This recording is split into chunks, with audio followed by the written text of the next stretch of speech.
Basil the Macedon was born a peasant sometime around 11. He spent years as a slave in Bulgaria, but escaped and arrived in Constantinople, where he began his climb up the political ladder. After years of plots, alliances, and assassinations, he became emperor, and his dynasty would rule the Byzantine Empire for a couple of centuries. So, he went one step further than Littlefinger has done. So far, despite his name, the Macedon, he was not a Macedonian, but was probably Armenian, and his family just moved west to Thrace. However, some argue that he was a Slavic or a mix. Either way, he came from a lowly family, and like Littlefinger, his family were obviously foreign.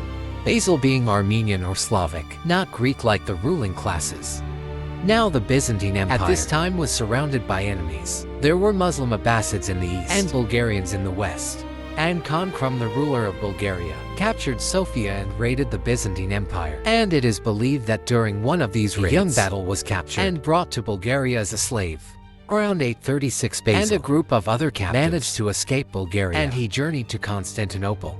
And although there's no Littlefinger connection here, you could say potentially there is some connection to Varus, a slave in a foreign land, who makes it to the capital and becomes very powerful, penniless, and in a terrible condition. Basil slept on the steps outside of the church of St. Damir, where a monk named Nicholas found him and brought him in later.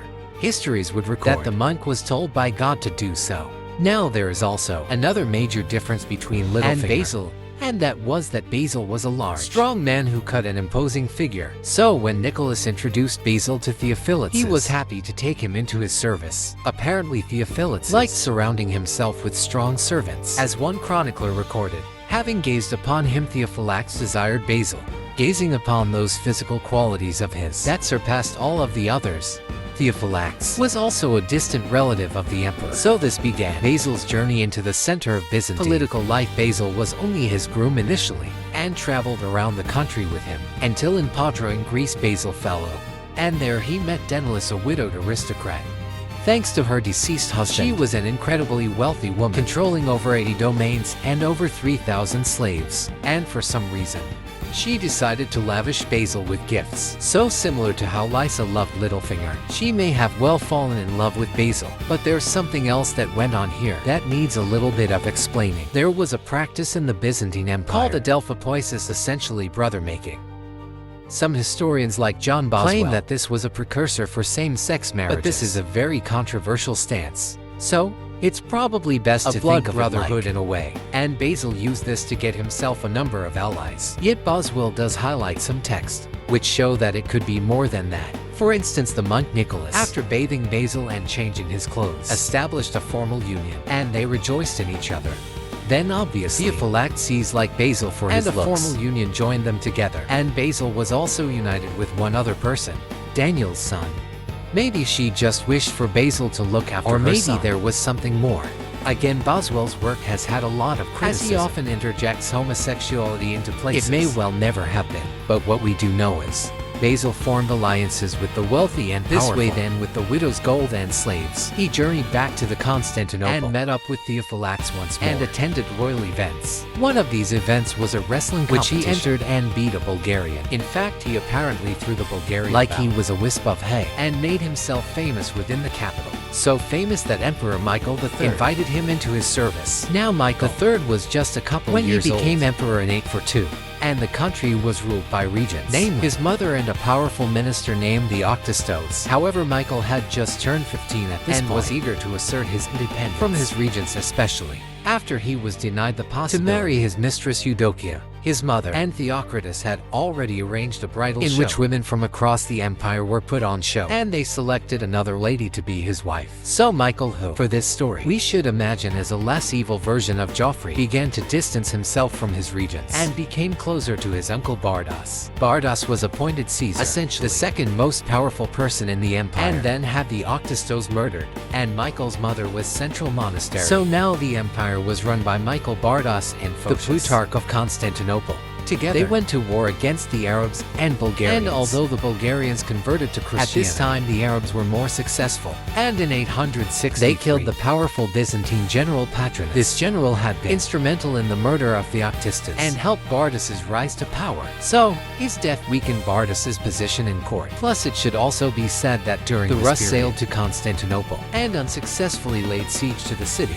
During all of this, Basil had worked his way very slowly up the political ladder. He initially tamed the emperor's new horse, and then was given his first Patriarch or Captain of the Guard. And for his loyalty to the emperor, he was given even more titles. But as many courtiers warned Michael, he is a lion who in time will devour us all.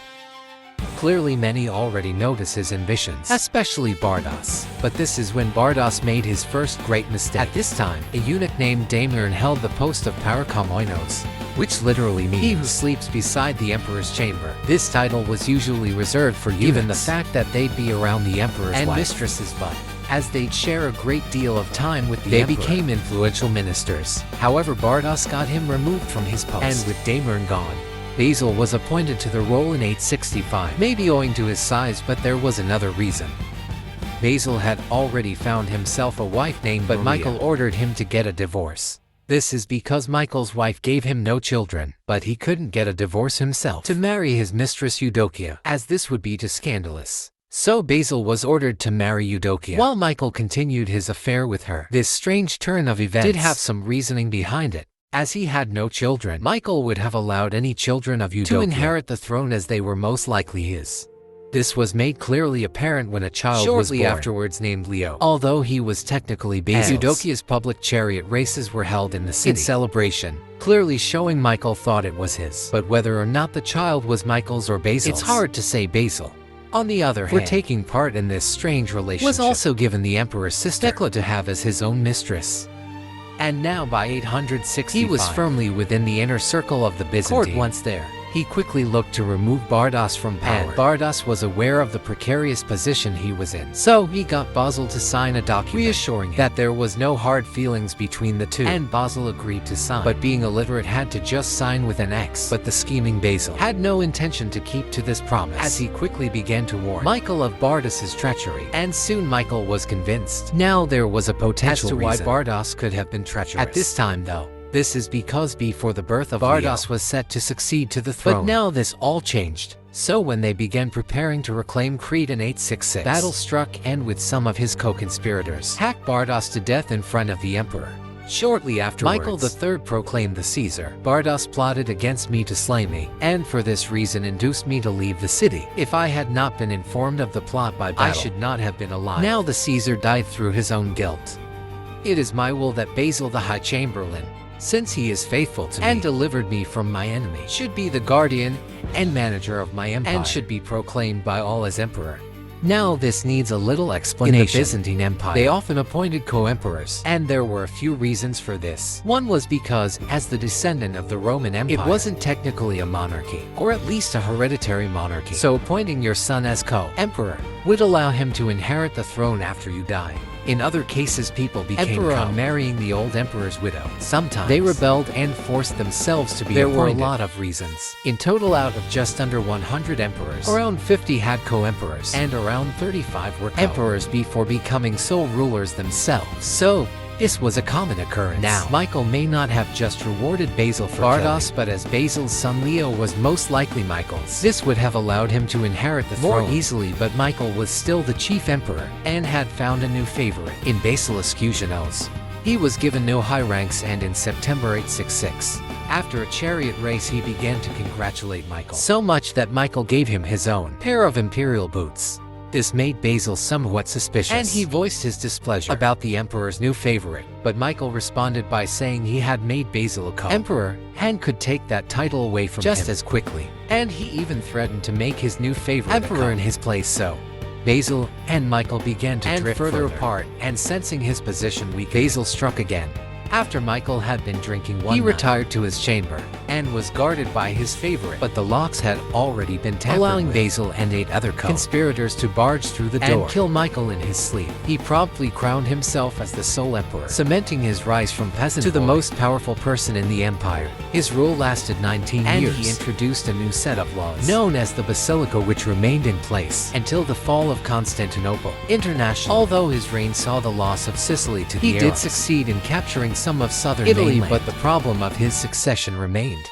He had an older son born from his first wife, named Constantine. However, Constantine had died, and Basil was convinced that Leo was Michael's child. Basil would often beat Leo, and at one point had him arrested and threatened to blind him, a Byzantine custom that would prevent him from the throne. Basil also made his youngest son, Alexander, co-emperor, but ultimately when Basil died during a hunting trip, Leo became emperor. So, here is just another Game of Thrones connection for you. A king who had usurped the throne died on a hunting trip, leaving behind a bastard on the throne, and one of Leo's first acts as emperor was to rebury Michael with full honors in the imperial mausoleum, showing to the world that he was Michael's and not son. Basil's. So, although the Macedonian dynasty ruled the empire for centuries, maybe Basil had no connection to the future rulers. So here is my contender for a real-life Littlefinger, a man born in a very lowly position who, through plots and schemes, climbed his way up the political ladder.